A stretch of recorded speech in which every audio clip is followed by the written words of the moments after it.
Well, welcome everyone to this live Zoom event organised by the Geography and Adventure Group of Bath Royal Literary and Scientific Institution, associated tonight with our friends in the Royal Geographical Society and the Royal Meteorological Society, the Royal Geographic Society, I should have said. I'm delighted to welcome our audience and our guests in particular here tonight. Please be aware, with such a large audience, we'd like you to remain muted through the event, and please also, if you don't mind, turn off your video cameras from now so that we can maximize bandwidth and so the films show clearly. At the bottom of your screen, I'm sure most of you will know the chat button. If you feel a question coming on, please press chat and type the question at the bottom of the white panel that will open up on the right hand side of your screen. When you've asked your question, just enter it on the keyboard, make sure it goes to everyone so everyone can see it. And at the end of the films, when we have a question and answer that our presenters have very kindly said that we can interrogate them at the end, I'll take the first written question and ask the questioner to unmute and ask their question. Now, our presenters, you can see them at the top. We've got Sergio Mata'u Rapu, who is very proud of his Rapanui Easter Island origins. He's son of Sergio Rapu Huau, a former governor of the island, and Sergio's uncle is one of the island's foremost rights campaigners. So he is embedded in Easter Island hierarchy. Not only that, but Sergio is probably the only native Easter Islander to be actively working in film production in the English-speaking world. He spent the last 15 years shooting and producing documentaries that have aired on History Channel, Travel Channel, and the National Geographic, among other outlets. Top of the tree. As we'll see, Sergio aims to show the diversity of life through thought-provoking media to inspire resolutions to social, economic, and environmental conflicts. Sergio's wife and partner, welcome Eleanor Rapu, is both anthropologist and filmmaker and has spent years working on Rapa Nui, focused on archaeology, hospitality and tourism. The film they've produced together, Eating Up Easter, that we're all here to watch, combines both the personal, framed as a story passed down to their newborn son, and the history of the island, to tell stories of islanders trying to keep step with the rest of the world while maintaining Rapa Nui's own unique identity, asking the next generation, what will be left for you? Todd Harding is Global Chief Operating Officer for Plastic Oceans International, overseeing marketing, development, special events and communications operations around the world. His work involves the creation and distribution of inspirational, solutions-focused film, media and awareness initiatives, paired with activism in many cultural areas, including the misuse of plastics, the need for appropriate forestry, and support for creative communities. About questions for Sergio, Eleanor and Todd. Since I started this introduction, we've gathered another 30 people, so please bear with me, those people who've heard me say this before. We're going to watch two films. Todd will tell us in a moment about his company film, and then we'll watch of the evening, Eating Up Easter. As the films are going on and a question occurs to you, please click chat at the bottom of your screen. and then jot down your question addressed to everyone. After the films, I'll take the questions in order of writing. Well, I think that's just about it for the introduction. We're going to start with Todd Harding. And Todd, is there anything you want to say before Andreas shows your video about your own companies? Just a short 1-minute video. Sure, absolutely. First of all, super excited to be here, as we've said, and to be joining everybody. Thank everyone that has come on to watch Eating Up Easter, which is really our core focus here. We're excited to be involved and excited to show you just a little bit about what Plastic Oceans International does. I think the film, this little short video, will give you the brief idea, overview of who we are, what we do, and certainly after the fact, you reach out, and I'm happy to answer any questions in detail if anything's not answered during the presentation. So super excited to be here. Can't wait to have you all experience Sergio and Elena's work with Eating Up Easter. Well, thanks very much, Todd. I'm sure Andreas will now be pressing his little red button to start your company video. I must say, when I watched it, I thought it was terrific. So let's see where we go from here. Andreas will be putting us all on share screen as soon as he's got it all lined up. It's a little bit complicated, this, with an international setup such as Britain linking in with America and with Easter Island too, no doubt. So there might be a few pauses, but we can accommodate those very nicely. Don't forget, if you've got a question, and those people who've just signed on, if anyone has got a question, just please write it up on chat down at the bottom of the page, click on chat, and then you'll be able to do your word processing into the panel at the bottom right-hand side of the screen. Okay, Andreas, are we ready to roll? Give us just a couple of seconds. A couple of seconds is no problem.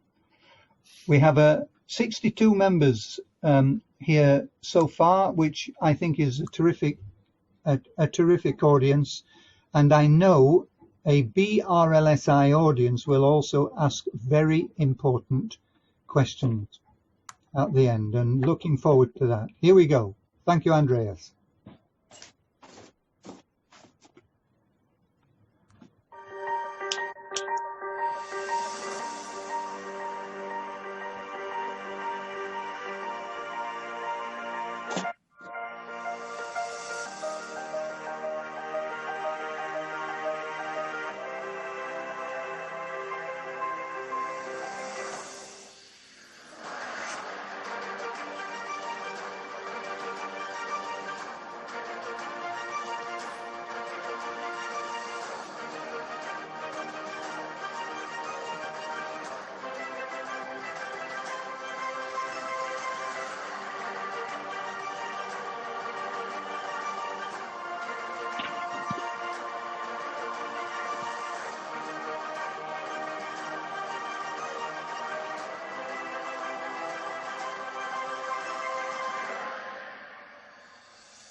Thanks very much, Todd, for thank you, Andreas, for showing us that company video. Sweet, didn't hurt at all. a lovely overview. Tell us what you're doing at the moment, Todd, while Andreas is setting up the main event of the night. Sure. We're really excited about a new program we have called Blue Communities that we've launched this year. So basically think of it as a global network of kind of like-minded NGOs, educational institutions, government entities at various geographic locations around the world. And these are small localized organizations that we kind of vet and we seek out who have projects on the ground locally that are already there and making a difference, right? So we just kind of go in not to say, hey, we're here, we're Plastic Oceans and we're here to save you. No, it's quite the opposite. It's you know, this is wonderful what you're doing. You know your community better than anybody else. How can we help? So that's that's really the core, and kind of what we're working on this year is really looking at a localized angle of how we can create change on a global scale.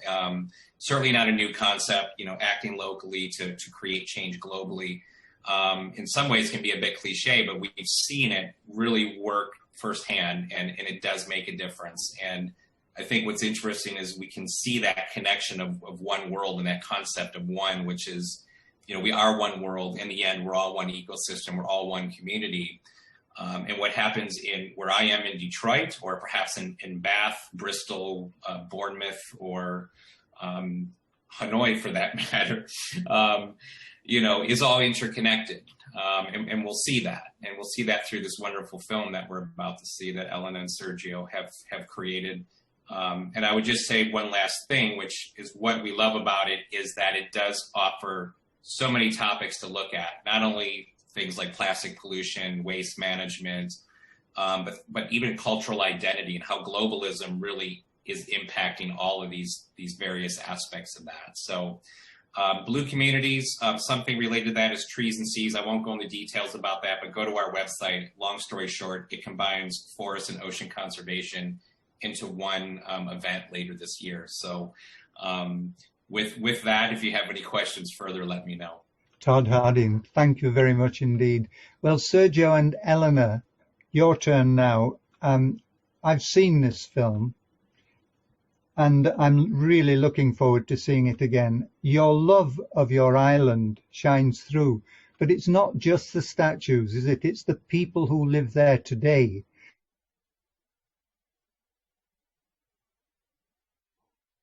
I'd like you to tell us a little bit about them, and if there's anyone in particular that you want us to notice on the film.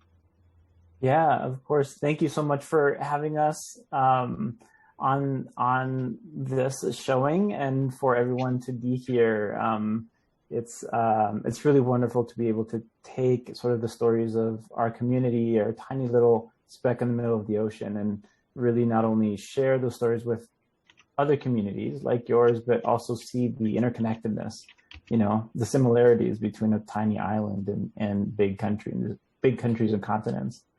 I think for us, it was important to tell a modern day story about Rapanui, about Easter Island, because so often we are thought of as only our past. And in this film, which we'll play here in just a second, we try and feature a few diverse voices to show kind of the differences in thought and action that our community is taking a part of. Specifically, Mama Piru is one of the characters that is in this film, and she has been a leader, was a leader for us, and continues to inspire future generations to continue her work. Well, thank you very much. Eleanor, what can you say about it? Yeah, thank you so much for having us. We're really excited to share the film with you all and hear what you have to say afterwards. And yeah, I think starting out making the film, our goal in the very beginning was just to share this vibrant, diverse community that's alive and well today on the island. And we have worked in tourism for a long time there, and also live in the US most of the year. And so when we would tell people about the island, we often heard, oh, there are people who live there. That was often a question that came up. Like, we didn't realize there was actually a population there anymore. And so at the very, very beginning, we just set out, like, we just want to tell the story of the people there today and get the word out that it isn't just about the past, that people there are doing things right now that are impacting the world, and the world is impacting them, and they have something to say about that. And we wanted to give them a platform to do that on. Thank you very much. Well, I'm sure Andreas will set the film going as soon as he can. So here we are.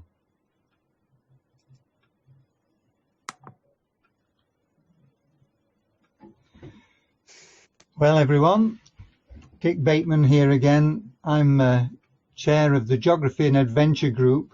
I know the filmmakers will be little bit disappointed that the film was a little bit on the scratchy side, but they don't know that the Brusley audience is so intelligent, we can join up the dots. and everyone will be absolutely delighted to have watched the film, I can tell you that. Penny Law has got a statement rather than a question. Penny, would you like to unmute yourself, please, and come through with your statement? In fact, if you can turn it into a question, I'm sure you will.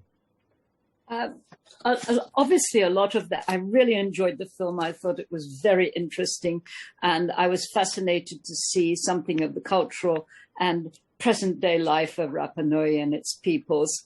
However, I am concerned that a lot of the effort is directed at the individual inhabitants of the island, and there really can be no solution to the global environmental problems and those that Rapanui is experiencing unless you go after the big corporations and shame them into cooperation. So how, if at all, have you tried to get them involved in helping to preserve the environment in that beautiful island? I'll answer first in the sense of I can't speak to what measures, let's say, the government on Rapanui and Hangaroa have gone to in that case. Now, one thing I will say on Rapanui is what you see washing up on the shores is not coming from the small community. A big problem is commercial fishing industry nets, which you cannot go to most of the shorelines and find these big giant nylon ropes that, basically just, it's an endless stream coming there. Many of you may have either heard of or watched the new documentary on Netflix called Seaspiracy, which has been somewhat controversial, but also turning heads and, does very much address the issue with the commercial fishing industry. From our perspective, of course, it's the plastic pollution angle, which is what Rapanui suffers from in regards to the commercial fishing industry. The film also points out bycatch, which is other species that are caught within the nets, which is a horrible and eye-opening, figure that they present in the film. But for us as Plastic Oceans International, it's awareness, and I alluded. We've been on the island a few times over the past couple years. We certainly bring to light that information, what we observe and what we can do. We do have a new feature film coming out. Dick, you had asked me about it earlier. It's a film that I directed that is not directly, the main storyline is not about plastic pollution, but it's about an amazing woman from South Africa who becomes the first human ever to swim around the entire perimeter of the island. But she does it to raise awareness. And within the film, you do see this drastic amount of macro and microplastics. Depending where you are on the island, and I mean, pretty much everywhere on the coast, you will see the microplastics that are just eye-popping the amounts, right? You're on this iconic UNESCO World Heritage Site, and there is just nonstop microplastics that are visible to the eye, which is often, which is typically a rare occurrence when you go to beaches. Microplastics, you typically really kind of have to look very closely. On Rapanui, they are very prevalent and you can see with the naked eye. And Sergio, I don't know if you're familiar with anything that the island itself might be doing in sense of, I know there's a new protected marine area around the island, which is keeping commercial fishing further away. But as we know, it doesn't really matter with the currents and the gyres, another 100 miles. I don't know how much of a difference that makes. Yeah, thank you, Penny, for your question. I mean, it's a really, it's a really important one, right? I mean, we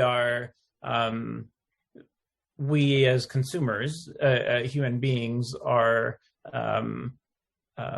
promoting these companies to kind of serve us, right? We're sort of part of this bigger chain, I think, and it's something that we tried to get at in the film, because honestly, companies themselves, they don't have feelings, they don't have emotions like individuals do, like audiences do, right? So what we hope to do often as filmmakers is trigger an emotional connection with those that watch the film, and allow them then to pursue action within the circles and means that they have. So if you as an individual, or us, for example, who our lives were changed by making this film and meeting Mama Piru, reduce our use in plastic, that is one way. If I was a politician, or if there was another politician that watched the film and was moved, they may have the power to also start maybe bigger laws and things to create those shifts. So within Rapanui itself, I mean, the island has, because of this issue, has also tried to tackle it head on as much as possible. There are at least monthly, if not more, frequent coastal cleanups that the entire community participates in, or at least most of the community.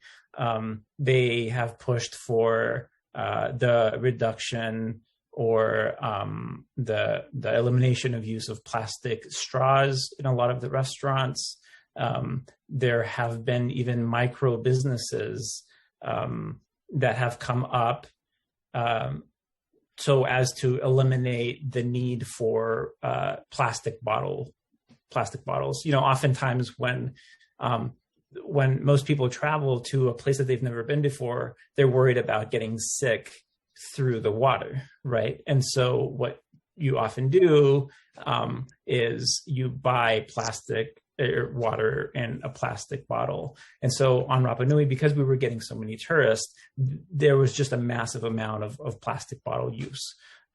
Since then, a lot of Rapa Nui, there's at least 3 companies now that bottle rainwater and sell it in sort of bigger jugs, which then the hotels would use to distribute, right? And so in those ways, the island itself as a small community is really taking this issue to heart. But the hope is through showing examples of these stories, then individuals who see these types of films can also do it, you know, in their own spheres of influence, I guess. Yeah, I think there's so many levels to it, you know, and so and corporations are causing these issues in so many different ways, where, you know, whether it's fishing or other trash that's arriving on the shore, or the plastic bottles coming to the island. So I think the first step, and kind of what we were hoping with this film, and it was released a few years ago, and a lot of things have changed since then, even in kind of the global knowledge about this issue. But the first step is just getting people aware of what's going on and how much what they do in one place is impacting another place. And then from there, we can start making choices or putting pressures on companies in different ways, either through the government, through regulations, or through our own consumer choices, saying, I'm not going to buy products from this company. Or the island can say, we're not going to buy or import bottled water anymore. That hasn't happened yet, but they're trying to implement other solutions on the island, like you just said, so that maybe that can be something they can do in the future. So I think there's like multiple ways that we can put pressure on corporations as individuals, making changes in our own lives and making choices about where we're going to consume things from, or what companies and what their practices are, or getting to know what companies are doing environmentally and in other realms besides just the product they're creating, and then making choices about whether or not we're going to participate in those or consume from those companies. So I think there's all these different levels to it, and also making change in your own life isn't insignificant. I mean, it is not going to change everything, but we all need to do our part as well to model that for others. So that's kind of when we started out making this film like 8 years ago, this wasn't talked about nearly as much. And so it kind of became, it started out as like, let's just get the word out about what's happening here. And then it's kind of grown from there. And Plastic Oceans has been, you know, helping spread this word around the world, along with a lot of other groups that have really amped up the kind of education recently. And so things are starting to change, I think, or kind of move to a different level of what we can do now. Thank you very much, Eleanor. And thank you very much, Penny, for starting us off with such an interesting question. Val Mason says, wonderful film, thank you. Val, do you want to unmute yourself and say it yourself? Or add anything to it? Yes, thank you. Thank you, Dick. We have visited the island, and I would love you just to tell us a little more about the history of the inhabitants on the island at the moment. Have many come from the mainland of Chile, or are they all native at the moment? And is it right that there was a time when the island wasn't inhabited at all, between the stone statues and the current population? That's a good question. There's definitely a lot of misconceptions about the population on the island, and a lot of people don't even realize there's a population there today. The population is at least half native Rapanui Islanders, and then maybe about half Chilean immigrants at this point. And the population, I think, as you saw in the graph in the beginning, maybe you're able to see, has grown significantly in the last 15 years or so. So when Sergio was growing up, it was about 2,000 or 3,000 people. Almost everybody was native islander. And now it's close to 10,000, and it's kind of more half and half. A lot of that immigration has happened for people coming in and working in tourism. And they can make more money on the island. The islanders are the only ones that own the land. So they generally own the businesses and then hire people to work from Chile or from Peru, but mostly from Chile. There was, in the 1800s, the population had a huge crash after, basically after, well, there were a lot of diseases that were introduced as different European ships came to the island, as happened throughout the Pacific. But then in the mid 1800s, I think in like the 1860s, there were basically slave ships that came and took 1,500 islanders to Peru to work in agriculture or in guano mines there. And it was kind of this strange little blip in history in Peru where they were allowed to take slaves from the Pacific only and not use slaves from elsewhere, I believe. And so Rapanui was the closest, and it happened to just be the one where they got there first before the word had gotten out about it. They didn't have, like the French weren't taking, Papeete and Tahiti was occupied by the French at that time, and they had missionaries there that kind of protected them, but Rapanui didn't have that protection at the time. And so they lost almost their entire population to that. And then about 15 islanders came back and brought back with them smallpox and some other diseases and wiped out almost everybody else. So in 1877? I believe it was, I think 1877, but I may have the dates a little bit off right now. There were 111 people left on the island. So that was a huge collapse in their population. And they've slowly grown back from that since that time. There were about 30 families, 30 last names that survived, and those are all the families that remain today, and everyone can trace themselves back to those 30 families. Yeah. So to kind of answer your question, the ancient Rapanui, the people that carved the statues, are our ancestors. We're the ancestors of those 111 people, and those 111 people are who we trace our lineage to today. Oftentimes it's kind of misunderstood or kind of written about that there was a total collapse, meaning everybody died and sort of the culture was lost, but that's untrue. Fascinating, thank you. Thank you very much, Val. Angela, another person who's been to the island. We're full of travellers, you see, in the Bath Royal Literary and Scientific Institution. Go ahead, Angela.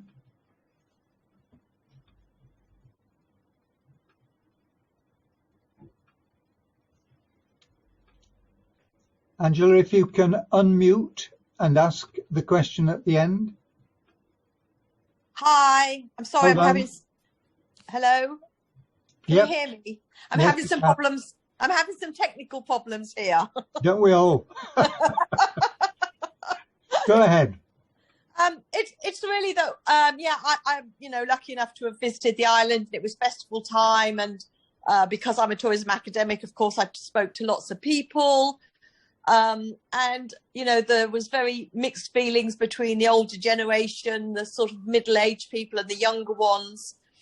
All had very different thoughts about, the tourism development. And of course, some of them wanted the money, and some of them wanted to see the island go, to really belong to them. And they didn't want the Chile government involved. And, there was a whole mismatch of, feelings about all of this. And, when I spoke to people and said, well, if there's no tourism, are you willing to give up your cans of Coke and go back to sort of things like that? And they were like, oh, no, because we still want that, but we don't want that. So, right. all of these complicated things that go with tourism and tourism development. So I just wondered really whether they saw, because I was there 2 years ago, whether there's actually, they see a way forward. And I know it's never easy to sort of say what that might look like, but, is there beginning to be a united thought on the island, or is it still very diverse, I suppose? Yeah, great question.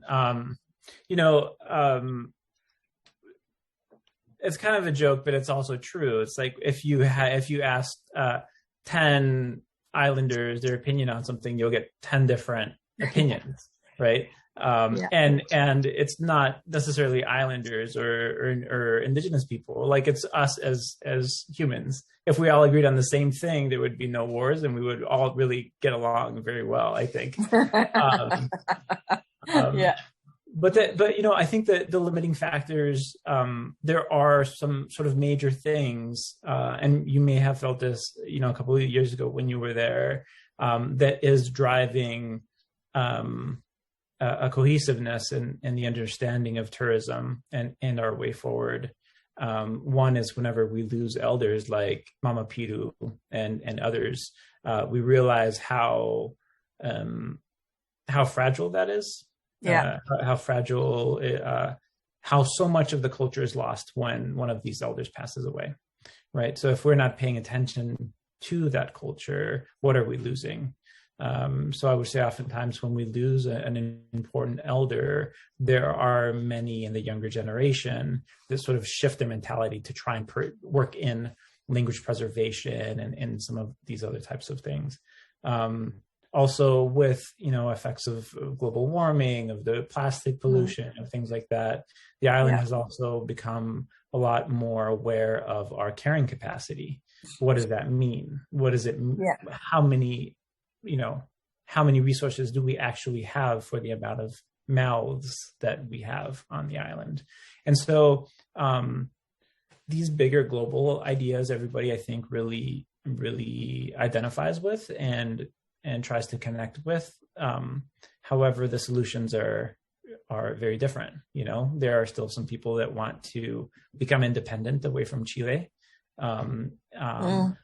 but believe that with all of the tourism dollars, we would be able to buy our own airplanes and support our own airlines and things like that, which in my personal opinion is would be difficult to do. So a lot of I would say there isn't a cohesive way forward, but I think the island is testing a lot of things, and especially now during COVID, things have really been tested. Last April or last March, I would say, the island essentially forced the Chilean government to no longer fly any planes to the island. So for over a year now, the islanders severed their main economic driver, which was tourism, and have completely returned to trying to be more self-sustainable. Right. This is a test in sort of social construct dynamics, whatever, that they are living through today. And I think a lot of them are enjoying it. They're really sort of coming back to something a little bit more unique. I'm not sure if that really answers your question, but I guess that's my opinion on it. No, yeah, I think we're going to see more soon, maybe once things start to open back up, whether there's been a real shift or not, or any kind of other during this time about how to move forward, because they've had this opportunity to see for this last year what it could be like if they decided to, really control tourism or shut down tourism. and they know what it's like to go the opposite way, obviously. So now they've kind of had like this personal experience with both, which is super unique to even have that chance when you're weighing options. Right? So yeah, absolutely. It'll be really interesting to see how things move forward from here. As a shameless plug, that's actually our next project. We're working on a short experimental documentary about that. So stay tuned. About how the island's getting through COVID. Yeah. Lovely. Thank you very much. Thanks.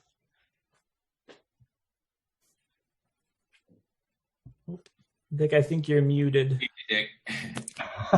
Thank you. Technology problems, you see. Jeff Parks is the chair of the South Wales and the West of England Royal Geographical Society, and an explorer in his own right, with particular interest in Mongolia and other parts of Central Asia. But Jeff, you ask your question. I know it's been partially answered by Angela, but don't worry about that. I'm sure you won't. Jeff Parks.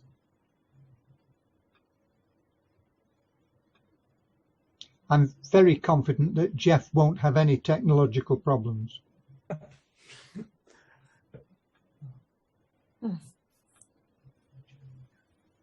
Okay, I'm going to ask Jeff's question. No doubt he will come back later on.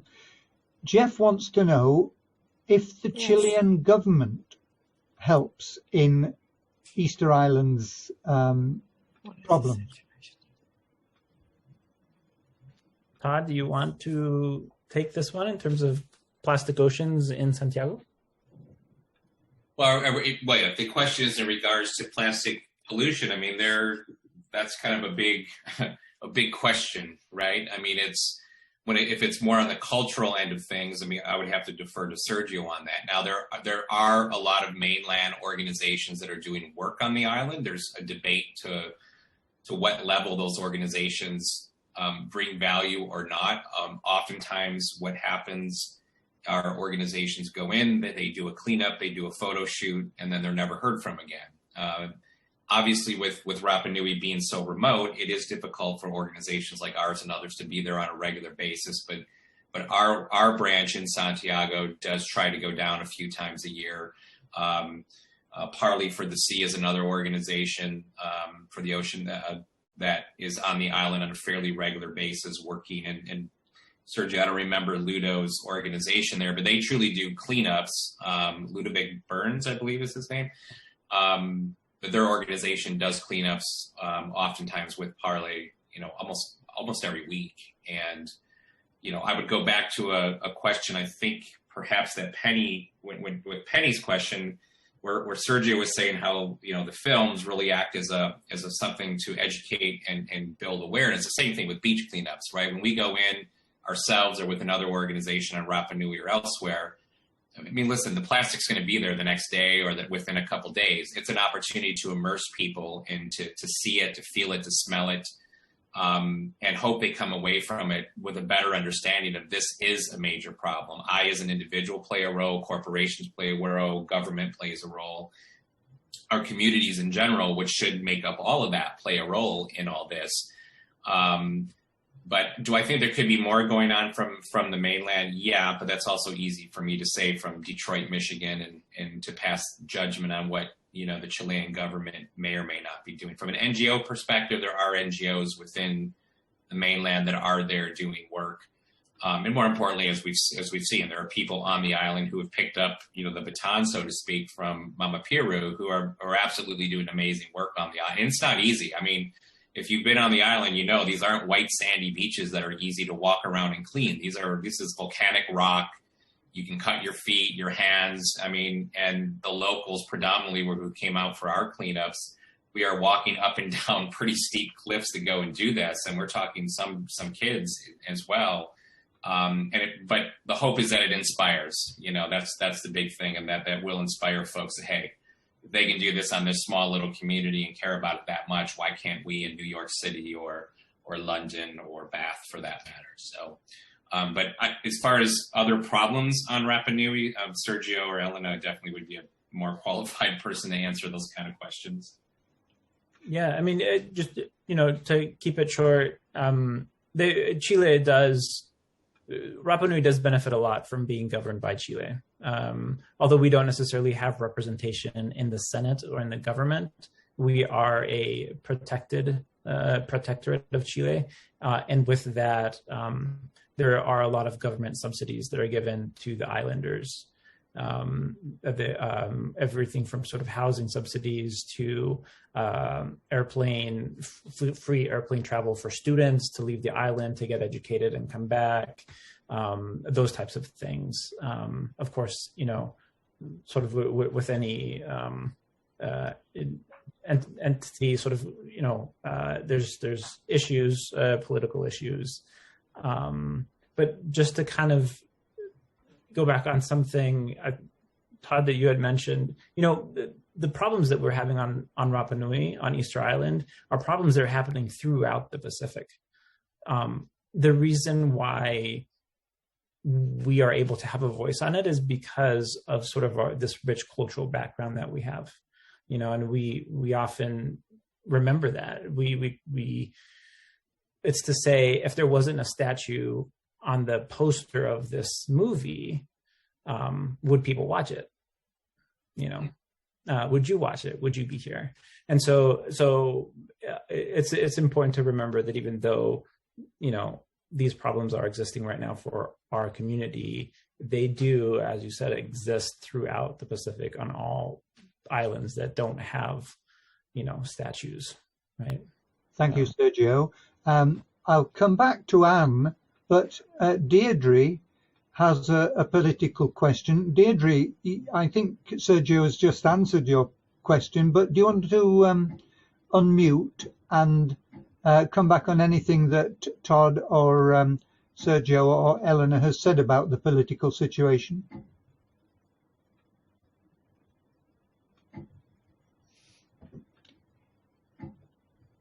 Deirdre? Okay, Deirdre's question was, what is the political situation on the island? And I think you've just covered that nicely. If we go back to Anne, unmute, please, and ask your question about culture. Well, culture obviously seems so important in Rapanui, as you say. If the statues weren't there, would the tourists be there? You show the music school as one example of an initiative which obviously is really important. And I was just wondering if there are other aspects of culture which the community is wanting to not develop in only a tourist sense, but for themselves to really maintain and cherish.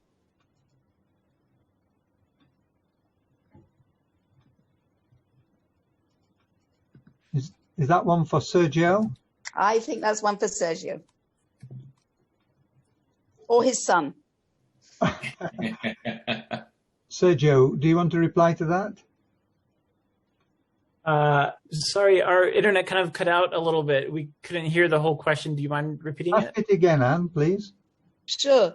I was saying I enjoyed and realized how important culture is in defining Rapanui. And we saw very good examples of the music school, although I was really wondering why it was violins that were the predominant instrument there.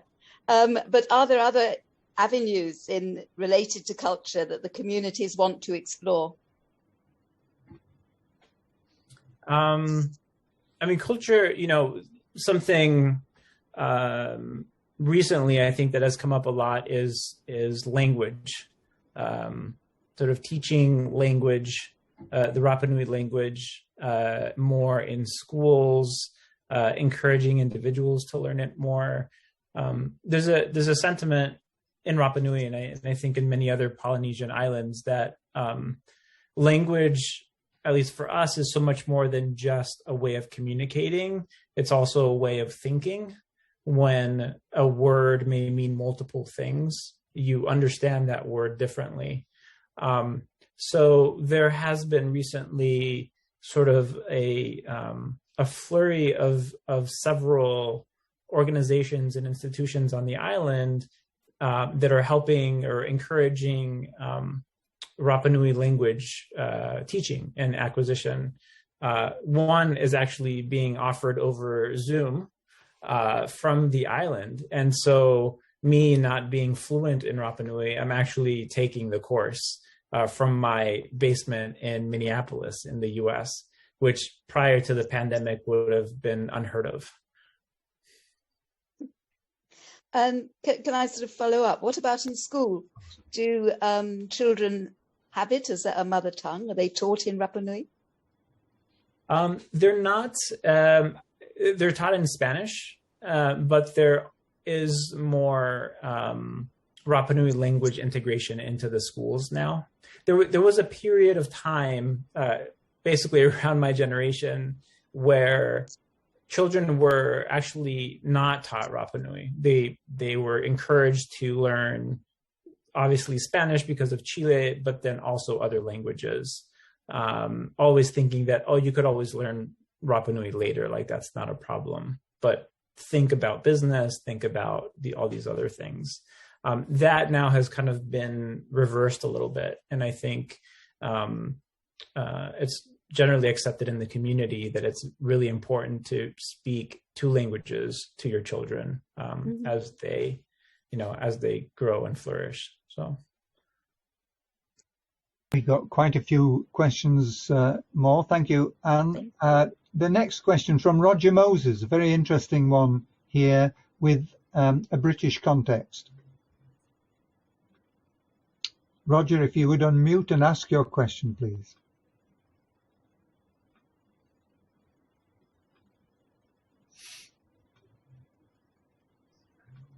Roger Moses. Hi. I've moved rooms because my wife's watching TV. I volunteer on Skoma, which is a tiny island, 1 square mile off the Welsh coast. And it's home to 1 million seabirds. And it's got every protection under the sun. And still we get the plastic. It's a world problem. I thought your film was great because it's a microcosm for our planet. Rapa Nui is the Earth. Unless we solve the problem for Rapa Nui, we don't solve the problem for the Earth. Yeah. Thank you. Thank you for sharing that. You got any solutions there, Roger? No. Join the gang. It can be overwhelming. I mean, if you what Roger says, I mean, we look at Rapa Nui, right? I mean, this iconic place. We were just down in Siancán, which is a protected biosphere in the Mexican Yucatan, very low population, and just plastic pollution on the beaches as far as you can see. Of course, it's not coming from there. It's coming from elsewhere, and it's part of the reasons I think we have our Blue Communities program is often just to have like-minded NGOs together, because it can be a very lonely place sometimes and overwhelming, where you just, God, are we really making a difference? You know, we go and do this and we spend 4 hours sweating, cutting ourselves, bleeding, all this. And the next day it's back, or you're at this iconic location and, you know, like Rapa Nui, where there is the mainland's over 2,000 miles away. The nearest island is over 1,200 miles away. Unfortunately,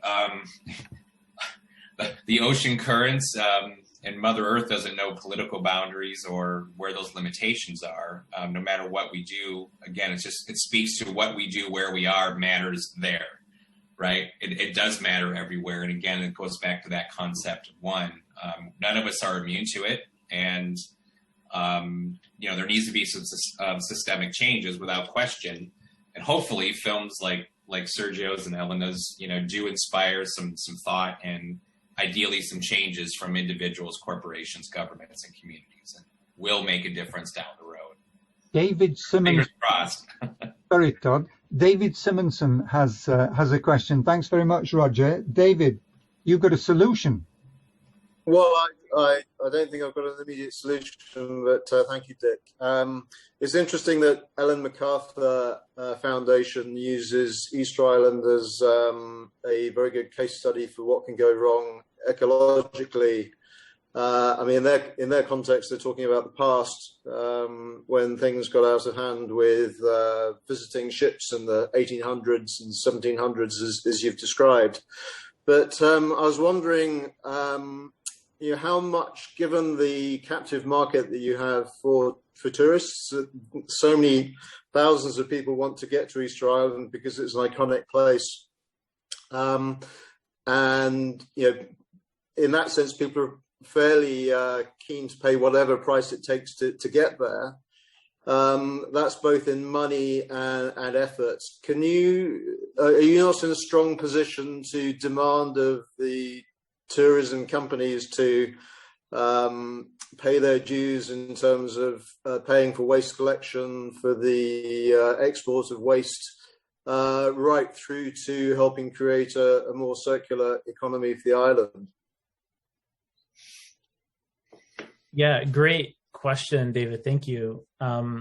There has been a lot of consideration around sort of an environmental tax, that can be added on to a plane ticket or something like that can go to help some of these pollution cleanup efforts on the island, for example. I think it hasn't been enacted yet. Because there's also, questions about nationality, and Europeans or British tourists or American tourists who travel there are paying a lot of money. But for Chileans, it's very cheap. For Chileans, it's also part of their country. So why should I be taxed to go to a part of my country already?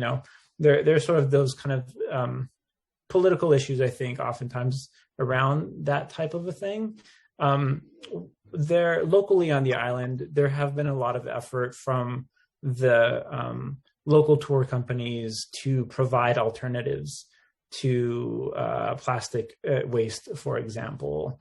But we tend to, on the island, there are two kind of forces at play here. One is the resources on the island versus what we can provide. So even providing green or ecological straws, for example, we don't make those on the island. So we still have to bring those solutions to the island then to offer them to the tourists. The other part of it too is it takes sort of a lot of in the service industry. If you or anybody has ever worked in it, it's always about kind of the customer is king, and you are here to serve the customer. When we talk about turning tourism to be more sustainable, oftentimes we're trying to encourage the customer, the tourist, to pick a more green option. But we still have to provide two options because we're there ultimately to serve them. Does that make sense? Well, sort of, but I think you're in a very strong position given there is no other Easter Island, and people want to get there. And at some point, I think you can put your foot down perhaps more firmly in due course and force the tourism companies to take it seriously on behalf of the tourists. I appreciate the difficulties. You wouldn't want to charge Chileans for the chance to come to the part of their own country, but certainly for a Brit or a French person or an American, it's fairly typical if you visit, for instance, an East African national park to pay a tourist tax now. And also that you leave no trace, and that leaving no trace is perhaps something that it would be fundamental to the way forward for you. David, you sound as if you know what you're talking about. Are you in that sort of business? I am. I'm a sustainability consultant, so it's very close to my heart. Thank you. Awesome. Hello, can I say something? I've been dying to say something for ages. Who are you? Are you Chris? I'm Marion Reed. Yes, my name is Marion. Can you just hang on a minute? We've got a couple of questions first. Oh, sorry. I'm taking the written questions first. We'll certainly fit you in, but we're coming towards the end of our time. We usually wrap up about 9 o'clock. This is so interesting. We're going to go on. I'm sure there'll be no problem. Betty Suchard, Chair of Directors at BRLSI. Go ahead. Well, the music school was mentioned earlier as a cultural asset, but I thought it was quite useful also in terms of recycling, and I was wondering if there are other projects that you've started. But one thing I would point out is that the music school is much more than a music school as well. I mean, not only in the construction of the school, but they also have basically a circular farming program going on. I believe, and Sergio, you might know more about this, but I mean, since the pandemic and no tourists, I believe there's been a bit more of an emphasis put on that and self-sustainability. But, you know, I would definitely encourage anyone to go and check out Toki Rapanui online. And they do have everything from the indigenous language to teaching sustainable practices, environmentalism, the plastic reduction as well. So, and again, Sergio, I think during COVID, there's been a bit of an increase in that. Is that true? Yeah. I mean, there's been a lot more of an effort, especially in the agricultural side. So in the film, you sort of see the structure of the building. They actually, all of the land around it now is full of greenhouses and banana plantations and sweet potato and all of these things. And they are providing all of that food basically for free to the rest of the community. This is kind of what COVID has done to the island, which in some ways is really great. In terms of recycling and sort of the reuse of materials, I think since the building of that school, others have also come up with different ways of reusing some of that material. As of yet, nobody has tried to build another structure like how they have, but there are people who have been experimenting with sort of aluminum cans, sort of crushing them into building blocks and using those as building blocks. The recycling of tires for either agricultural purposes or even just like furniture and things like that. There's been a lot of artists on the island, in fact, that have like repurposed, broken glass and a bunch of these other things to create different, consumer products. I know there's one woman in particular who started using old wine bottles, and there's a technique that you can just sort of cut them into cups, glass cups. And so kind of repurposing in that way. I'm going to ask our remaining questioners to be pretty brief, please, because we have to wrap up fairly soon. I'm going to go to Pat, who's not asked a question yet, and then to Penny, and then to Crisp Theatre. But please be brief, and brief with the answers, please, our presenters. Okay, Pat, please. Your Honour, from the far southwest of Britain. Well done. What is the situation today with the ecology of Rapanui? I was there in 2015 when there was a problem with the many poor quality feral horses and the imported hawks. Opinions seem to be divided on the best way forward to improve the native environment. The horses are still there. The hawks are still there. The horses are owned by, as you saw, are owned by people, but they kind of run wild. And when it comes to actually sort of trees and the vegetation, there have been a lot of efforts of replanting. I'm not sure if you witnessed some of that while you were there. There had been an effort, but the horses had eaten it, apparently. Right. Mm-hmm. We have the struggle between, sort of our livestock, the horses and cows that roam freely on the island, and not enough fences to keep them corralled. So it's an internal issue of land ownership, basically, kind of what it comes down to. Okay, Penny Law, please. Thank you very much, Pat. Just a quick question. Has any of the authorities on Rapanui started a systematic audio archive of elders reminiscing about the early days as they recall, because I heard you lamenting the passing of a significant elder. And, there are such sound archives elsewhere in the world. I think there have been some limited efforts. It's definitely something that we're very passionate about, and we hope to do more of once the pandemic is over, but nothing very systematic that I know of. Something we should be doing in Britain as well. Oh, Dick, I think there you go. You're muted. Crisp Theatre. I'm sure you have another name. Yes, I have. Marian Reed. Thank you, Marian. This is a huge problem, plastic pollution. Surely, since someone was so ingenious as to invent plastic in the first place, which was revolutionary at the time, surely plastic can be produced that is biodegradable, that is self-destructible. That is the only solution I can see. It's so enormous. Why is nobody working? Well, possibly somebody is working on this. Who? And how far have they got? Question for Todd.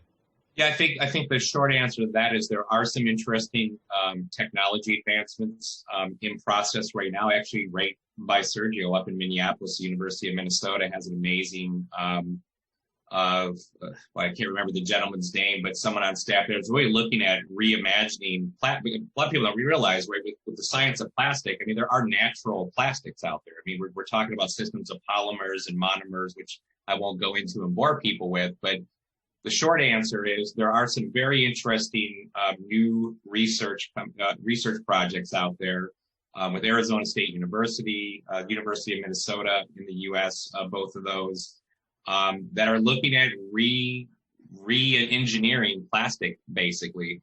Bioplastics that are out there now really aren't that much better. There are bridge solutions that are a tiny bit better, but many of them still take ages to break down, and even then, you need very specific special systems to recycle them. So even if you want to recycle them, it takes additional hardware and stuff to make that happen. So, but if you Google some of those advancements, or even just contact us, and I can send you some great links to what's going on at the University of Minnesota and Arizona State University to do just that, re-engineer plastic in a more natural type setting using plant-based material. In some case, again, not the greatest, but there's even going beyond that, some amazing stuff.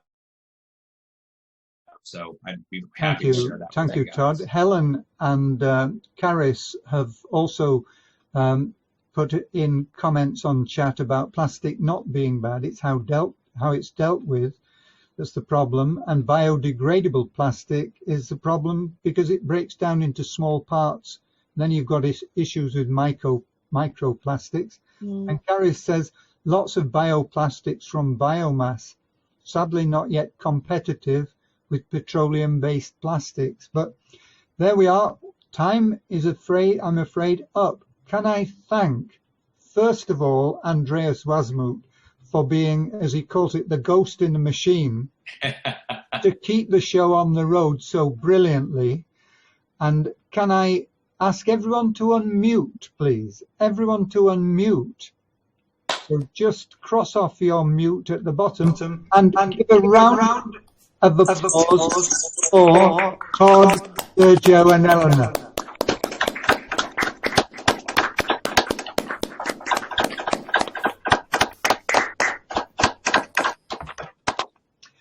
And I can't wait for you to come to Bath Royal Literary and Scientific Institution and speak it live to us. Will you do that sometime, please? I would love to, for sure. I'm sure I speak the same for you. It's a deal. And without more ceremony, Andreas will switch us off